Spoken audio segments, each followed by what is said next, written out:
सो hey guys, कैसे हो आप सभी लोग। Welcome back to my channel AGNI manga. तो यार डीमन एम्पर की एक और बिल्कुल नई एपिसोड के साथ हाजिर हूँ, जो कि होने वाली है एपिसोड नंबर 255। तो शुरू करने से पहले अगर आप लोगों ने अब तक मेरे चैनल को सब्सक्राइब नहीं किया है तो जल्दी से जाकर के वीडियो को लाइक करके चैनल को सब्सक्राइब कर दें और हो सके तो वीडियो को शेयर भी कर दें। शुक्रिया। एंड शुरू करते हैं हमारा आज का ये वाला एपिसोड। तो जैसा की लास्ट एपिसोड के एंड में हम लोगों ने देखा चारों डीमंस और दोनों ओल्ड लीडर्स एक दूसरे के साथ लड़ रहे होते हैं। ये सब देख करके ज़ूफेंग अपने ब्लड वॉर्म को एक्टिवेट करके उन सभी को एक जोरदार झटका देता है, जिसके बाद वो सभी लोग ज़ूफेंग को देखो उससे माफी मांगने लगते हैं। तो बाद में मिस जिया के कहने पर ज़ूफेंग उन लोगों को माफ भी कर देता है। जिसके बाद दिखाते हैं कि मेडिसिन किंग भी खुश होते हुए हॉल में अंदर आते हैं अपने चेले यानफू से मिलने के लिए। जिसके बाद वो दोनों एक दूसरे से मिलते हैं और एक दूसरे के गले लग जाते हैं। तो अब इसके आगे का एपिसोड हम लोग आगे देखेंगे। तो अब इस एपिसोड 255 की स्टार्टिंग में हम लोगों को इम्पीरियल पैलेस का सीन दिखाया जाता है, जहाँ पे के अंदर इम्पीरियल हॉल में मास्टर फेंग क्यूबाई और मार्शल ड्यूगो एम्परर को एसोटेरिक डिबेट की सारी सिचुएशन को बताते हैं कि वहाँ पे अब तक क्या क्या हुआ। तो लोगों की ये सारी बातें सुनकर के एम्परर काफी ज्यादा हैरान हो जाते हैं और कहते हैं कि क्या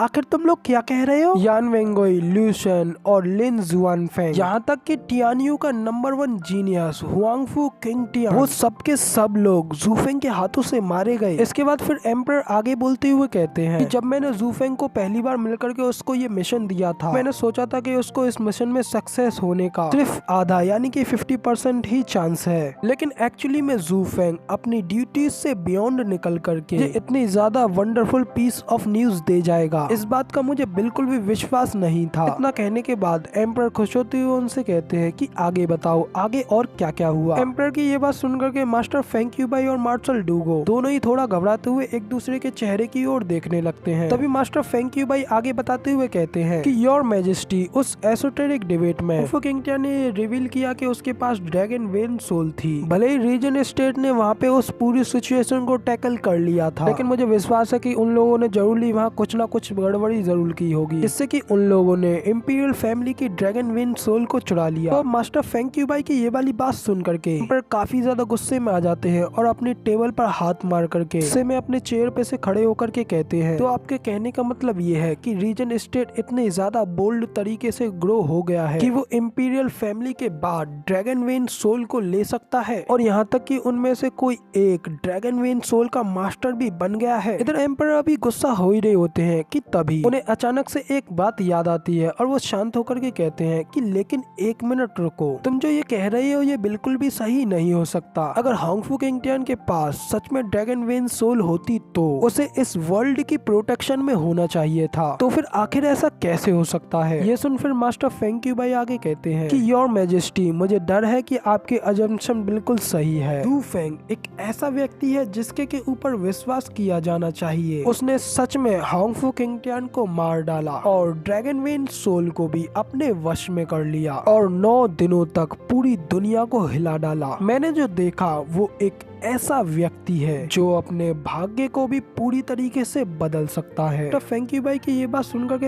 एम्परर भी काफी ज्यादा हैरान हो जाते हैं, घबराते हुए कहते हैं कि तुम्हारा मतलब तुम ज़ूफेंग के बारे में मुझे बताना चाहते हो कि अब उसके पास ड्रैगन सोल है और अब वो एक राइटफुल किंग बन गया है, तो वो भी किसी और के द्वारा नहीं बल्कि प्रोविडेंस यानी कि खुद स्वर्ग के द्वारा। मास्टर फेंग क्यूबाई कहते हैं कि हाँ, मगर हालांकि उसके पास प्रोविडेंस और ड्रैगन सोल की प्रोटेक्शन है। 1000 साल पहले ही हाई प्रीस्ट के द्वारा इस भूमि पर राज करने वाले ड्रैगन वेन सोल की पहले ही भविष्यवाणी कर दी गई थी, और इस साल हम लोगों को ये खुद पता चल गया है कि प्रीस्ट की भविष्यवाणी बिल्कुल भी नहीं बदली है। लेकिन एक बात है जो कि मैं अभी भी बिल्कुल भी क्लैरिफाई नहीं कर पा रहा हूँ कि जब ड्रैगन सोल की प्रोटेक्शन, प्रोविडेंस और स्वर्ग का आशीर्वाद है, तो आखिर क्यों एंड में हांगफू किंगटियान मारा गया। तो आखिर क्यों एंड में हांगफू किंगटियान आखिर क्यों मारा गया। तो क्या इस भविष्यवाणी में कोई एक फ्लॉ यानी कि दोष है, या फिर क्या ज़ूफेंग खुद ही हेवेंस के लॉस को पीछे छोड़ करके आगे बढ़ सकता है। इधर दूसरी ओर एम्पर मास्टर फेंग क्यूबाई की बात सुन उनसे आगे पूछते हैं कि फिर आखिर ज़ूफेंग ने हांगफू किंगटियान को कैसे मारा। मास्टर फेंग क्यूबाई बताते हैं कि उसकी मौत के आ जाने तक चबा चबा करके। एम्पर हैरान हो कहते हैं कि क्या कहा, क्या उसने उसे मौत के घाट उतारने के लिए उसे खा लिया। एम्पर ये सारी बातें सोच सोच करके काफी ज्यादा परेशान हो जाते हैं। मार्शल डूगो उनसे पूछते हैं कि योर मैजेस्टी क्या हुआ, आप इतने ज्यादा परेशान कैसे हैं? एम्पर कहते हैं कि नहीं नहीं मुझे कुछ नहीं हुआ, ये बताओ कि बाद में आगे क्या हुआ। रीजन स्टेट के एल्डेस्ट यंग मास्टर की मौत के बाद सभी हाउसेस का रिएक्शन क्या था? एम्पर की ये बात सुन मास्टर फेंक्यू भाई आगे बताते हैं कि योर मैजेस्टी जूफेंग के ऊपर रीजन स्टेट की नफरत बेहद ज्यादा गहरी हो गई, जिसकी वजह से वो बच्चा जैसे ही वापस से ड्रैगन क्लाउड सिटी में आया तो चारों हाउस लॉर्ड्स ने उसे घेर लिया। मगर हालांकि अभी एम्पर भी ये सुन कहते हैं मगर हालांकि क्या, ये सुन मार्शल डूगो भी आगे बताते हुए कहते हैं कि योर मैजेस्टी अब उस बच्चे के पास ड्रैगन की सोल है, अभी या कुछ समय बाद में वो इंपीरियल फैमिली के लिए एक कांटा जरूर बन जाएगा और ये सोच करके उसने हमारे लिए इतना कुछ किया है, इसीलिए हम उसे यूं ही नहीं मार सकते थे। मार्शल डूगो के इतना कहते ही फिर मास्टर फेंक्यू भाई आगे बताते हुए कहते हैं इसीलिए हमारे लिए रीजन स्टेट को उसके ऊपर हमला करने देना हमारे पास यही एकमात्र कंक्लूजन रह गया था। इसीलिए मार्शल डूगो और मैंने उस दौरान उन लोगों के बीच में बिल्कुल भी इंटरफेयर नहीं किया। मगर हालांकि तभी वहाँ पे अचानक से मैट डिपर वहाँ पे कहीं से प्रकट हुआ और जू फेंग को उन लोगों से पूरी तरीके से बचा लिया। दूसरी ओर मैट डिपर का नाम सुन करके एम्पर भी काफी ज्यादा हैरान हो जाते हैं और कहते हैं कि क्या मैट डिपर, क्या वो रीजन स्टेट का वेनरेबल नहीं था? तो 6 साल पहले गायब हो गया था ना, लेकिन फिर वो जू फेंग को बचाने के लिए अचानक वहाँ क्यों आ गया? मास्टर फेंक्यू भाई कहते हैं कि मैं भी इस बारे में पूरी तरीके से क्लियर नहीं हूँ,